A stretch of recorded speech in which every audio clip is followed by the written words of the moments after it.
নমস্কার বন্ধুরা, আজ আমি বানাবো সর্ষে পাবদা। যার জন্য আমি এখানে নিয়ে নিয়েছি পাবদা মাছ। ভালো করে কেটে ধুয়ে প্রায় আধ ঘন্টা মতো লবণ এবং হলুদ দিয়ে ম্যারিনেট করে রেখে দিয়েছি।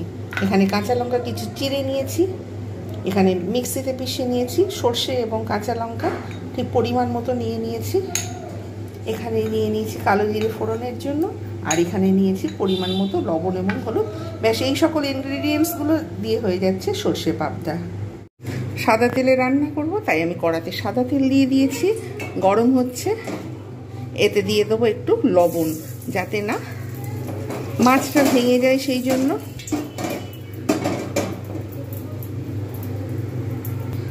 ভালোভাবে তেল না গরম হলে মাছ ভেঙে যাবে, যার জন্য আমি তেলটাকে খুব ভালো করে গরম করে একদম পুরো ভালো করে নাড়িয়ে নিচ্ছি তেলটাকে এপিট ওপিট করে, এদিক ওদিক করে, যাতে মাছটা খুব সুন্দরভাবে ভাজা হয়। পাবদা মাছ যেহেতু নরম মাছ, তাই এতে অনেক সাবধানে ভাজতে হবে। তেল বেশ ভালোই গরম হয়ে গেছে, বোঝা যাচ্ছে। এবার আমি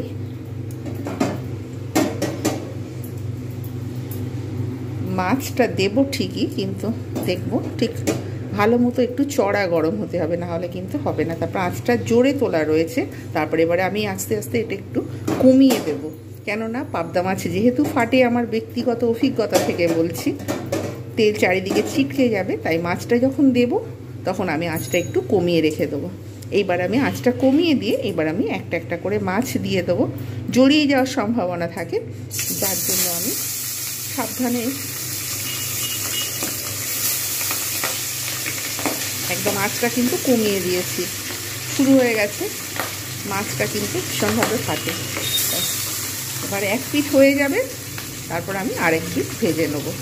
তাহলে কিন্তু ভাঙার কোনো সম্ভাবনা থাকে না। আঁচটা মিডিয়ামেতে কিংবা লোতে থাকলে ভালো, কেন বেশি জোরে দিলে ভেতরটা কুক হবে না আর ফাটতে থাকবে, চারিদিকে তেল ছিটকানোর সম্ভাবনা থাকবে। সেই জন্য আমি কিন্তু আঁচটা মিডিয়াম কিংবা কমিয়ে ভাজবো। এক পিঠ হয়ে গেছে মাছ ভাজা, আমি ওই জন্য এবার আরেক পিঠ উল্টে দেবো।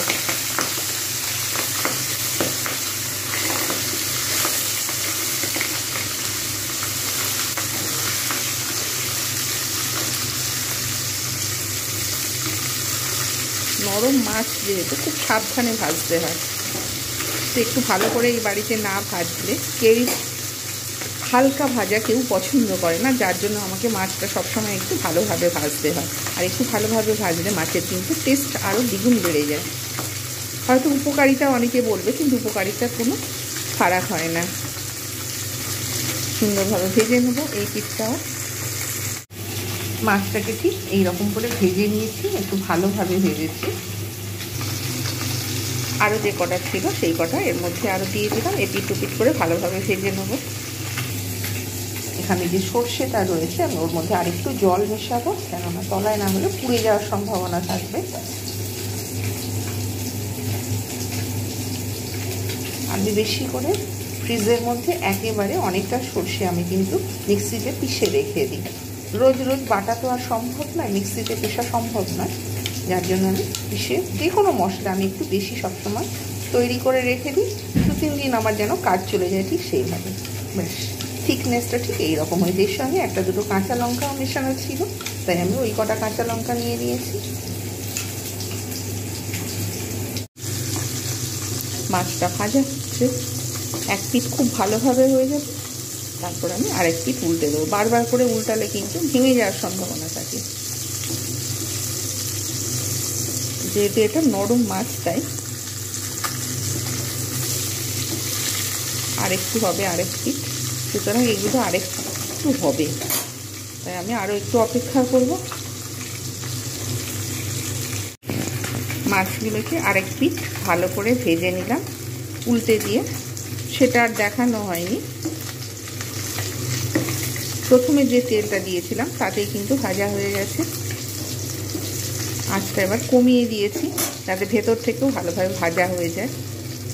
আমার বাড়িতে কেউ পছন্দ করে না অল্প মাছ ভাজা, সেই জন্য আমাকে বেশি করে ভালোভাবে মাছটাকে ভাজতে হয় সময় ধরে। যে কোনো মাছ ভালো করে না ভাজলে কিন্তু এরা পছন্দ করে না, বলে যে কাঁচা গন্ধ ছাড়ছে মাছের মধ্যে। আমার গলার অবস্থা খুবই খারাপ। দুদিন সর্দি হয়, কাশি হয়, থেমে যায়, ওষুধ খেলে আবার ফের শুরু হয়ে যায়। এই যে ওয়েদারটা যে চেঞ্জ হচ্ছে, যার জন্য আমার গলার অবস্থা ভীষণ খারাপ। আমার ভিডিও করতে গেলে, বিশেষ করে আমি যখন ফিলোসফির ভিডিওগুলো করি কিংবা সাইকোলজির ভিডিওগুলো করি, সম্পূর্ণভাবে ওখানে কিন্তু গলার একটা ভয়েসের ব্যাপার থাকে, সেখানে কিন্তু খুব অসুবিধা হয়। এখানে রান্না করতে গিয়েও আমার কিন্তু আধা ভাঙা গলায় আমায় কথা বলতে হচ্ছে। ব্যাস, এইবার মাছগুলো তুলে নেব। সমস্ত মাছগুলো আমি এইভাবে ভেজে রেখে দিয়েছি। এবারে যে তেলটা রয়েছে একদম আঁচটা কমিয়ে দিয়েছি, এর মধ্যে আমি কালো জিরেটা ফোড়ন দিয়ে দেবো। এবার আমি এর মধ্যে দিয়ে দেবো কাঁচা লঙ্কাটা। আঁচটা কিন্তু একদম লো ফ্লেমে থাকবে। তারপরে এবার এতে দিয়ে দেবো সর্ষে বাটাটা। এতে শুধু ওইটুখানি তো দিলে হবে না, এটা আরেকটু জল দিতে হবে। জাস্ট জল দিয়ে এটাকে একটু বাড়িয়ে দিলাম।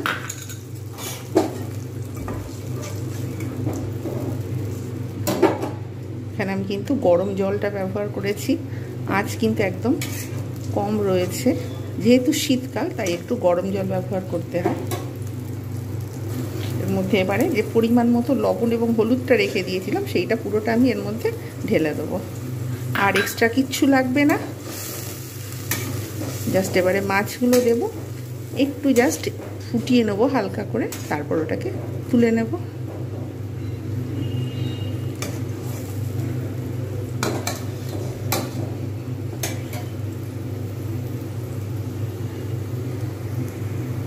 আঁচটাকে আমি কমিয়ে দেব, মানে আস্তে করে আলতোভাবে একটা একটা করে মাছগুলো আমি কিন্তু সুন্দরভাবে দিয়ে দেবো, যাতে না ভেঙে যায়। সেই রকমভাবে আমাকে কিন্তু এটাকে দিয়ে দিতে হবে। এবারে ঢাকনা দিয়ে দেবো। 2 মিনিট পর আমি ফিরে আসছি।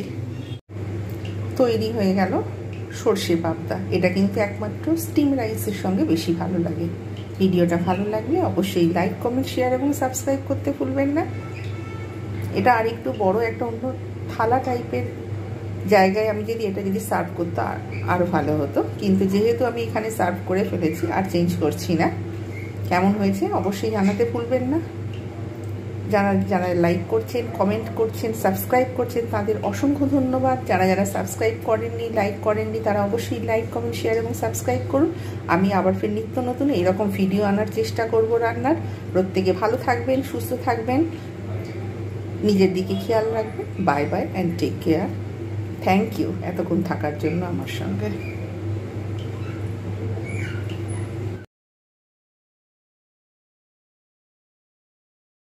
যে যথা মম প্রপদ্যন্তি তাংস্তথৈব ভজম্যহম মম বর্তমানুবর্তন্তি মনুষ্যা পার্থ সর্বসহ কাঙ্ক্ষন্তঃ কর্মণাং সিদ্ধিং যজন্ত ইহ দেবতা ক্ষিপ্রং হি মানুষী লোকে সিদ্ধি ভবতি কর্মজা চাতুর্বর্ণং মায়া সৃষ্টং গুণকর্ম বিভাগস তস্য কর্তারমপিমং বিদ্ধকর্তারমব্যয়ম ন মাং কর্মাণি লিম্পন্তি ন মে কর্মফলে স্পৃহা ইতিমাং জুভি জানাতি কর্মভিন্ন সবদ্ধতে এবং জ্ঞাতকৃতং কর্ম পূর্বৈরপি মুক্ষুভিঃ কুরুকর্মৈব তস্মাত্তং পূর্বহি পূর্বতরং কৃতম।